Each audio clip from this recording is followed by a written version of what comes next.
یہ ہے مقبوضہ بلوچستان۔ آج اتوار 5 مئی سال 2024 ہے۔ بلوچستان ٹوڈے سے آج کے علاقائی خبروں کے ساتھ میں ہوں آپ کا میزبان Ilyas Baloch. Quetta C T D نے 4 افراد کو جعلی مقابلے میں ہلاک کر دیا۔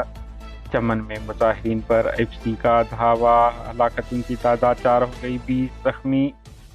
چمن میں پرامن مظاہرین پر فائرنگ اور ہلاکتوں کا مقدمہ سیکیورٹی اہلکاروں کے خلاف درج کیا جائے، پشتونخوا میں اب کوئٹہ بلوچ جبری لاپتہ افراد کی بازیابی کے لیے قائم احتجاجی کیمپ کو 5435 دن مکمل ہو گئے۔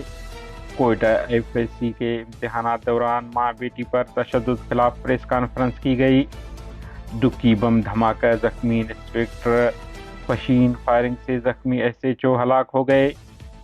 خضدار جہلاوان اسپتال سے 4 مئی 2013 کو جبری لاپتہ ہونے والے حافظ طیب دیگر کی عدم بازیابی خلاف احتجاجی مظاہرہ کیا گیا، ریلی نکالی گئی۔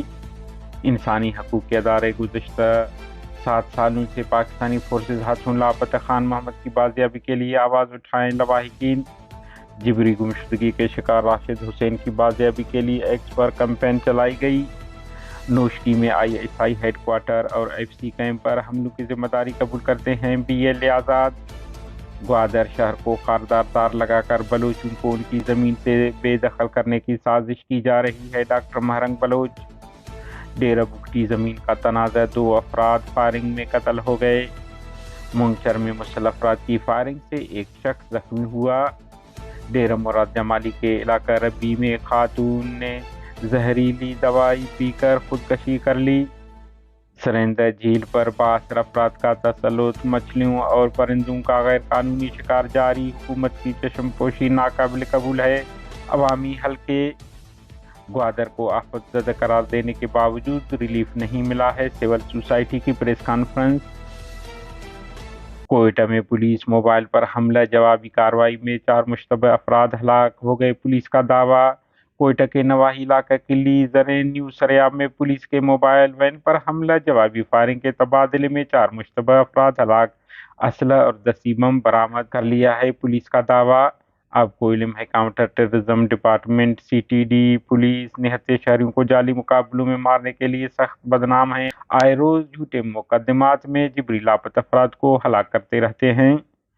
چمن احتجاجی دھرنے کی منتظمین پر فورسز کا دھاوا، ہلاکتوں کی تعداد 4 ہو گئی۔ تفصیلات کے مطابق چمن میں احتجاجی مظاہرین نے حکومتی بے حسی کے خلاف اپنے احتجاجی پلان مرتب کرتے ہوئے ایف سی قلعے کے سامنے دھرنا دے کر ٹائر جلانا شروع کر دیا، جس پر سیکورٹی فورسز نے مظاہرین پر فائرنگ شروع کر دی۔ آنسو گیس اور فائرنگ بھی کی گئی، جس میں 4 مظاہرین ہلاک، 20 زخمی ہو گئے۔ کوئٹہ پریس کلب میں intermediate F S C F A کے طالبہ آئمہ اور اس کی والدہ نے پریس کانفرنس کرتے ہوئے اپنے اوپر Jinnah town government girls high school کے امتحانی ہال میں ماں بیٹی پر سپرنٹنڈنٹ اور دیگر عملے کی تشدد خلاف پریس کانفرنس کی گئی۔ پریس کانفرنس دوران آئمہ کی والدہ نے ایک سوال کے جواب میں کہا کہ بلوچستان بورڈ انہیں انصاف دلانے کے بجائے انہیں بلیک میل ذریعے خاموش کروا کر بچی کی مستقبل کو بچائیں تو وہ ایسا ہرگز نہیں ہونے دیں گے، کیونکہ زیادتی ان کے ساتھ ہوئی ہے، ان پر ہاتھ اٹھا کر انہیں یرغمال بنایا گیا ہے، ان سے معافی مانگی جائے۔ کوئٹہ گزشتہ روز پشین میں فائرنگ سے زخمی ہونے والے ایس ایچ او روزی خان زخموں کی تاب نہ لاتے ہوئے ہلاک ہو گئے، جبکہ دکی بم حملے میں زخمی ہونے والے سب انسپکٹر رحیم حمزہ بھی زخموں کی تاب نہ لاتے ہوئے چل بسے ہیں۔ ڈیرہ بگٹی میں 2 گروہوں کے مابین زمین کے تنازع پر فائرنگ سے 2 افراد ہلاک، 4 زخمی ہو گئے۔ فائرنگ کا واقعہ کھٹن کے مقام پر پیش آیا۔